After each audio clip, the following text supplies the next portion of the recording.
সমাজ ব্যবস্থা নিয়ে সবার কত চিন্তা ভাবনা।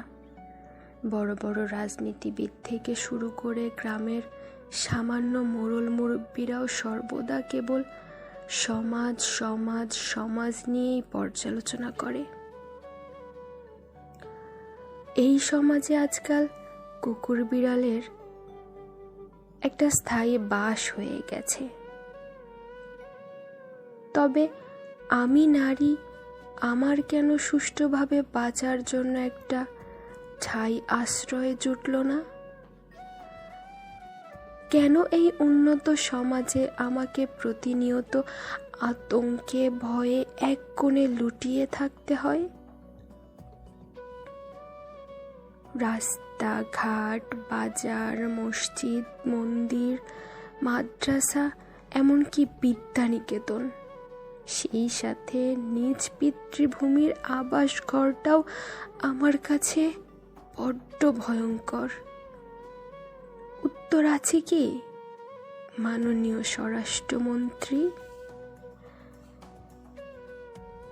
প্রতিনিয়ত সংসারে অত্যাচার নিপীড়ন সহ্য করে জ্বরে ক্লান্ত হয়ে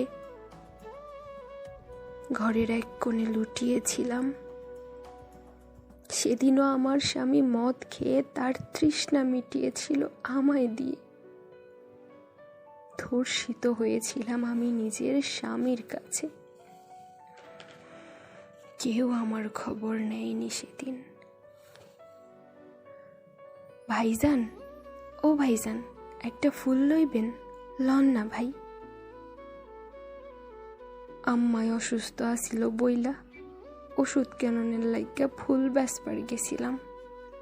ওই দিন ওরা আমারে টাইন্না নিয়া আমারে অনেক ব্যথা দিছিল। আমি কত কাঁদছিলাম। এরপর 7 দিন আমি হাসপাতালে আসিলাম। কেউ আমারে দেখবার আসে নাই। বড়রা কইছে ওরাই নাকি আমারে ধর্ষণ করছে। খুব জ্বর নিয়ে হাসপাতালে গেছিলাম সেদিন। ডাক্তার পরীক্ষার কথা বলে একটা ইঞ্জেকশন দিয়ে আমাকে অবচেতন করে পাশবিক অত্যাচার চালিয়েছিল। সেদিন কোনো রাজনীতিবিদ আমার মাথায় হাত রেখে বলেনি, ভয় পেও না, আছি। ওই দিন স্যারকে বলেছিলাম আমি অঙ্ক বুঝিনি। স্যার বলেছিল ক্লাসের পরে সময় দিতে।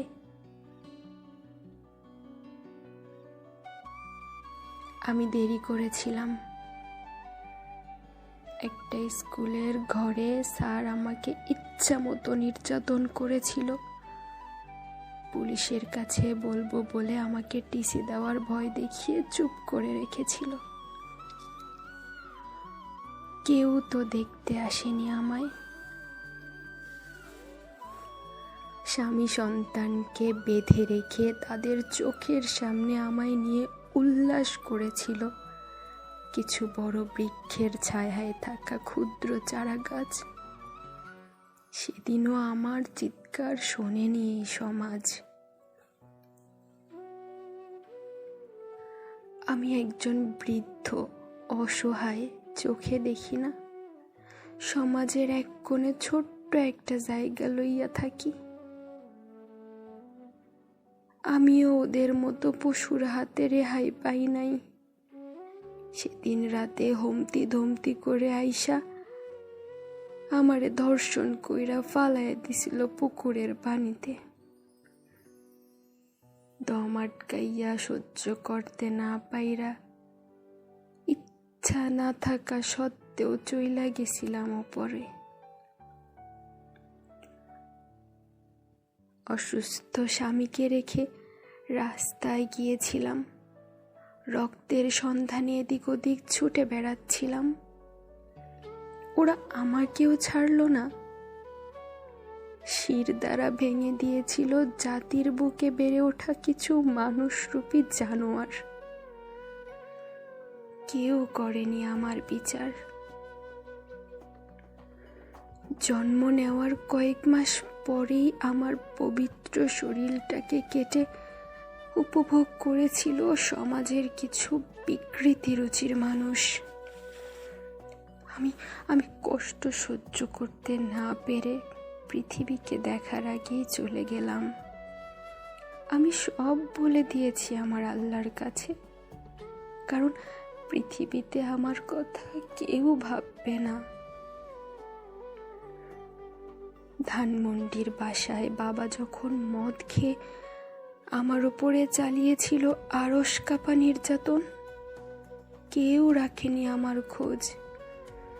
লজ্জায় ঘৃণায় নিশ্চুপে চলে গিয়েছিলাম নীল আকাশে। আর কত খেলবে সমাজ আমায় নিয়ে, আর কত পাপের পাহাড় জমাবে সমাজ গড়ার কারিগর। যদি এমন দেখেও চুপ থাকো হে প্রধানমন্ত্রী, তবে তুমি ফিরে যাও সেই আদিম যুগে।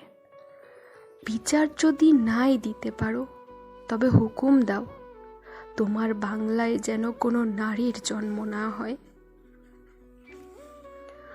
আইন শাসন নীতি প্রতিষ্ঠায় যদি ব্যর্থ হও হে দেশ নেত্রী, তবে নিয়ম জারি করো এই দেশে তুমি একাই থাকবে নারী। বাকি সব নারীকে যেন আমরা আতুর ঘরেই মারি। শুনতে পাচ্ছ হে সমাজ কারিগর, শুনতে পাচ্ছ হে দেশ নেত্রী, আমি বাঁচতে চাই।